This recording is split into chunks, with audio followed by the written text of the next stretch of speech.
लेकिन अब आइए शुरुआत करते हैं और रुख करते हैं अपनी पहली खबर की तरफ। झारखंड की अगर हम बात करें तो झारखंड में अब सियासी संग्राम के रूप में नजर आ रहा है। जो छात्र आंदोलन था, हमने देखा किस तरीके से परीक्षाओं को पहले रद्द करने का निर्णय हुआ, उसके बाद जो आदेश दिया गया था उस निर्णय को कोर्ट ने रोक दिया। अब उसके बाद सियासी संग्राम की शुरुआत हुई। हम वहां पर जो छात्र थे उन्होंने जो वादा खिलाफी का आरोप लगा रहे थे, जिनका कहना था कि सोरेन सरकार ने उनके साथ धोखा किया है जब उन्होंने यहाँ पर सोरेन और राहुल गांधी के पुतला फूंकने की कोशिश की, तो जेएमएम कार्यकर्ता जो हैं वो भी वहां पर पहुंच गए। सवाल यही है कि आखिर कार्यकर्ता वहां कैसे पहुंचे और उसके बाद जो तस्वीरें सामने आई, क्योंकि पुलिस का कहना था कि हालात को नियंत्रण में करने के लिए हमने यहाँ पर लाठीचार्ज किया, जो छात्र थे उन पर लाठियां बरसाई गईं। और ये कोई पहली दफ़ा नहीं है जहां पर इस तरीके से जो छात्र हैं उन पर लाठियां बरसाई गई हों। इससे पहले भी हमने देखा था कि इस तरीके से ना सिर्फ लाठियां बल्कि वाटर कैनन का इस्तेमाल हुआ था। लेकिन अब अगर देखा जाए जो हालात बनते यहाँ नज़र आ रहे हैं, कहीं ना कहीं सरकार जो है, सोरेन सरकार, वो दबाव में नज़र आ रही है, घिरती नज़र आ रही है। दूसरी तरफ जो छात्र हैं, छात्र नेता हैं, सीधे तौर पर उनका यही कहना है कि अब और ज़्यादा बर्दाश्त नहीं किया जाएगा। लगातार आंदोलन चल रहा है और ऐसे में उनसे उम्मीद जो की जा रही है वो यही कि सरकार को जब अपना पक्ष रखना होगा तो वो कम से कम जो छात्र हित है उसको ध्यान में रखे, उसके बाद ही जो अपना पक्ष है वो यहाँ पर दे। लेकिन जिस तरीके से हालात बनते हुए नजर आए, उसके चलते कहीं ना कहीं छात्र बेहद ही उग्र हैं। किस तरह की तस्वीरें नजर आई थी, आइए वो आपको भी दिखाते हैं। आप देख सकते हैं किस तरीके से लगातार छात्रों का जो आक्रोश है वो देखने को मिला। गुस्साए छात्रों ने यहाँ पर सीएम सोरेन का पुतला फूंका। उसके बाद यहाँ पर आपसी झड़प देखने को मिली जब जेएमएम कार्यकर्ता वहाँ पहुँचे। उसके साथ ही छात्रों की जो गिरफ्तारी है वो भी यहाँ देखी गई, लाठीचार्ज हुआ और उसके बाद अस्पताल में जो भर्ती जिस तरीके से जो छात्र हैं इस दौरान घायल हुए और कहीं ना कहीं कई सवाल जो हैं वो यहाँ पर खड़े होते हुए भी नजर आए। आखिर क्यों यहाँ पर जो सीएम सोरेन हैं उन्होंने छात्रों के साथ विश्वासघात किया, वादा खिलाफी के जो आरोप हैं वो लगातार लग रहे हैं। और इन तस्वीरों के जरिए आप समझ पा रहे होंगे कि किस तरीके से जो स्थिति है वो बनती नजर आई। वो छात्र जो कि शांतिपूर्वक पहले अपना आंदोलन कर रहे थे, आखिर क्या वजह है कि इतना आज उग्र प्रदर्शन देखने को मिला, और अगर विरोध में पुतला फूंका जा रहा है तो उससे आखिर क्या ही दिक्कत हुई। लेकिन कैसे वहां पर अब जो छात्र आरोप लगा रहे हैं विश्वासघात के, धोखेबाजी के, वादा खिलाफी के, और क्यों कह रहे हैं कि सीएम सोरेन धोखेबाज हैं। दरअसल हमने देखा था झारखंड में छात्रों का जो जबरदस्त प्रदर्शन यहां देखने को मिला था और उसके बाद झारखंड हाईकोर्ट के फैसले के बाद प्रदर्शन ने किस तरीके से तेजी पकड़ी, क्योंकि सीएम सोरेन पर यहां पर वादा खिलाफी का आरोप लगा। और हमने देखा जो छात्र थे, गुस्साए छात्र, उन्होंने यहाँ पर सीएम सोरेन और राहुल गांधी का जो पुतला है वो फूंकने की कोशिश की। लेकिन इस बीच यहाँ पर जो जेएमएम कार्यकर्ता हैं वो पहुंचते हैं और उसके बाद जेएमएम कार्यकर्ताओं और छात्रों के बीच यहाँ भिड़ंत देखने को मिलती है। उसके बाद प्रदर्शनकारियों और पुलिस में भी यहाँ पर झड़प होती हुई नजर आती है, लाठीचार्ज किया जाता है। और साथ ही साथ अब जेपीएससी, जेएसएससी मंच ने यहाँ पर मोर्चा एक तरीके से खोल दिया है। जिनको उम्मीद थी कि शायद उनकी मांगों को मान लिया जाएगा, लेकिन इस तरह के हालात होंगे, इस तरह की परिस्थितियों से उनको दो-चार होना पड़ेगा, ये अंदाजा उनको नहीं था। क्या कुछ उनका कहना है, आइए सुनते हैं। विद्यार्थियों को डराने चमकाने के लिए झारखंड मुक्ति मोर्चा का कार्यकर्ता लोग यहाँ आके हम लोग को धमकी दे रहा है। ये जो जेएमएम का दलाल लोग हैं, अब हम लोगों का पुतला दहन पे रोक लगाने के लिए वो आए और हम दोनों बहनों के हाथ में पुतला था, वो जबरदस्ती पुतला को छीना। हम लोग दे नहीं रहे थे तो हम पे झापड़ लगाया गया। हम लोग आ रहे थे उधर से, हम लोग रैली में अपना शांतिपूर्वक आ रहे थे और दो लड़की हमारे जो पुतला को लेके आ रही थी साथ में, जेएमएम के जो कार्यकर्ता 6-7 वो पुतला को खींच करके दौड़ने लगा।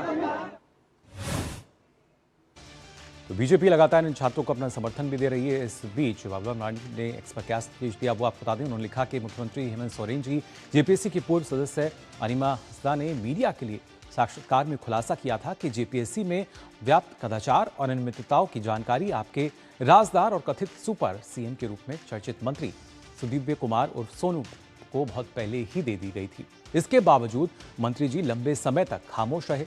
स्वाभाविक सवाल है कि आखिर क्यों? कहीं ऐसा तो नहीं कि वे भी इस कदाचार और भ्रष्टाचार के हिस्सेदार रहे हों, इसलिए उन्होंने भी कंबल ओढ़कर घी पीना ही मुनासिब समझा। अगर उन्हें अनियमितताओं और भ्रष्टाचार की जानकारी थी तो उन्होंने आपको और महामहिम राज्यपाल महोदय को इसकी सूचना क्यों नहीं दी? तो ये तमाम सवाल यहाँ पर मरांडी ने अपने सवाल से यहाँ पर खड़े किए हैं। और इसके साथ साथ आप बता दें, जिस तरीके से लगातार अभी तक हमने देखा है जो समर्थन मिला है यहाँ पर बीजेपी का, क्योंकि बाबूलाल मरांडी जिन्होंने ये तमाम बातें कही और कहा कि कई तरह से अगर देखा जाए तो वहाँ पर जेएमएम के छात्र कार्यकर्ता गए थे, वो कार्यकर्ता नहीं बल्कि एक तरीके से गुंडे वहाँ पर तैनात किए गए थे, जिससे इस तरह की स्थिति आए। क्या कुछ और उन्होंने कहा है, आइए सुनते हैं।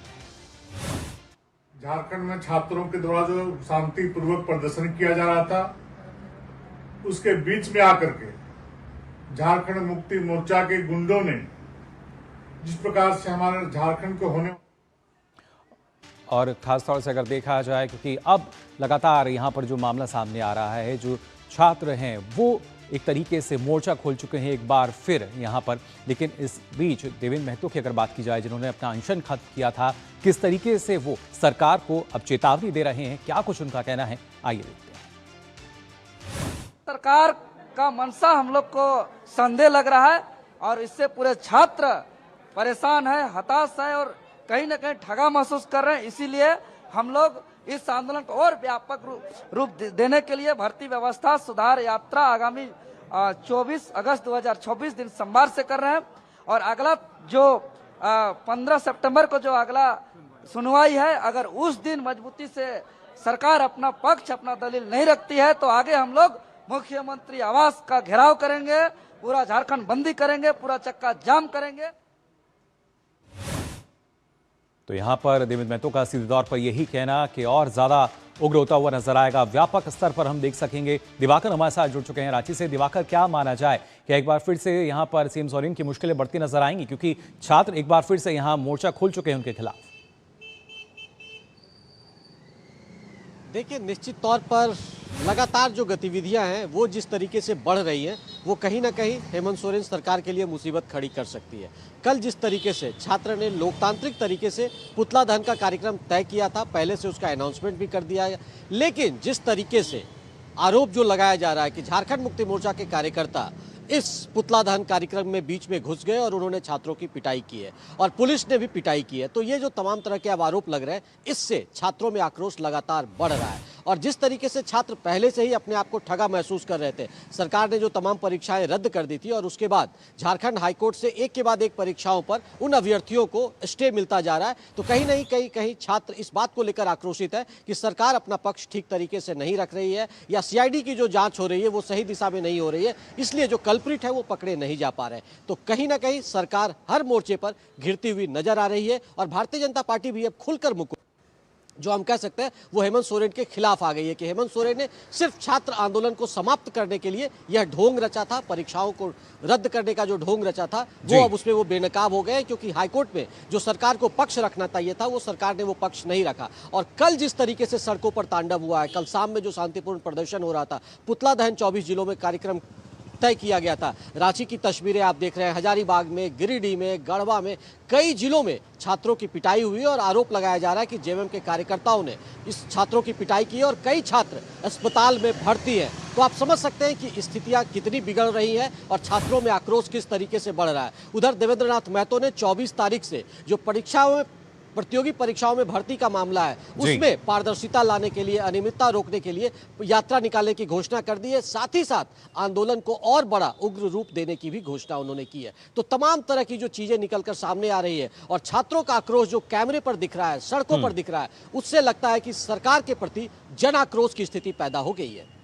बिल्कुल दिवाकर, लेकिन क्या ये सरकार की सोची समझी रणनीति थी? क्योंकि लगातार जो प्रदर्शन चल रहा है वो सभी जान रहे हैं, पुतला फूंकने की बात भी पहले से ही कही गई थी, लेकिन वहां पर उस मौके पर जो जेएमएम के कार्यकर्ता पहुंचे और उसके बाद कहना कि यहाँ पे कार्यकर्ता नहीं है और उसके बाद की जो स्थिति है, जो तस्वीरें हैं लगातार हम अपने दर्शकों को भी दिखा रहे हैं, तो क्या इस तरह की रणनीति के साथ वहां पर जो जेएमएम है वो आगे बढ़ती हुई नजर आ रही है? ऐसा ही लग रहा है, लेकिन इसकी पुष्टि हम नहीं करते हैं चूंकि ये सोशल मीडिया पे वायरल है। सोशल मीडिया पे कई ऐसी तस्वीरें निकलकर सामने आ रही है कि गिरिडीह में जैसे झारखंड मुक्ति मोर्चा के कार्यकर्ताओं को कहा गया कि एकाएक कॉल मीटिंग किया जा रहा है, आप लोग सभी पार्टी कार्यालय में पहुंचिए। तो इस तरह की चीजों के बाद भारतीय जनता पार्टी लगातार हमलावर हो गई है कि पूरे प्लान तरीके से झारखंड मुक्ति मोर्चा के कार्यकर्ताओं ने कल विद्यार्थियों के आंदोलन को रोकने का प्रयास किया, उनके पुतला दहन कार्यक्रम में जबरदस्ती वो घुसे, उनसे पुतला छीना गया और ये सब प्लान कर झारखंड मुक्ति मोर्चा के कार्यकर्ताओं ने किया है। तो कहीं ना कहीं अब ये जो लड़ाई है वो वो सड़क पर पूरी तरीके से जो हम कह सकते हैं उभरती हुई दिख रही है। और भारतीय जनता पार्टी भी अब झारखंड मुक्ति मोर्चा पर खुलकर इस मामले पर राजनीति करने का भी आरोप लगा रही है और उन पर दबाव भी बना रही है कि झारखंड मुक्ति मोर्चा ने छात्रों की पिटाई की है और इस आंदोलन को दबाने के लिए सरकार के साथ साथ झारखंड मुक्ति मोर्चा के जो कार्यकर्ता हैं वो भी सड़कों पर उतर रहे हैं। कहीं ना कहीं अब सवाल जो है कई खड़े हो रहे हैं और उन सवालों में घिरते हुए नजर आ रहे हैं सीएम सोरेन, जिनको जवाब देना अब शायद भारी पड़ता हुआ नजर आएगा। फिलहाल बहुत बहुत शुक्रिया आपका हमारे साथ जुड़ने के लिए। तो फिलहाल न्यूज पंच में हम यहाँ रुक रहे हैं एक छोटे से ब्रेक के लिए। ब्रेक से लौटेंगे तो बात करेंगे पंजाब की भी। आप बने रहिए डीडी न्यूज।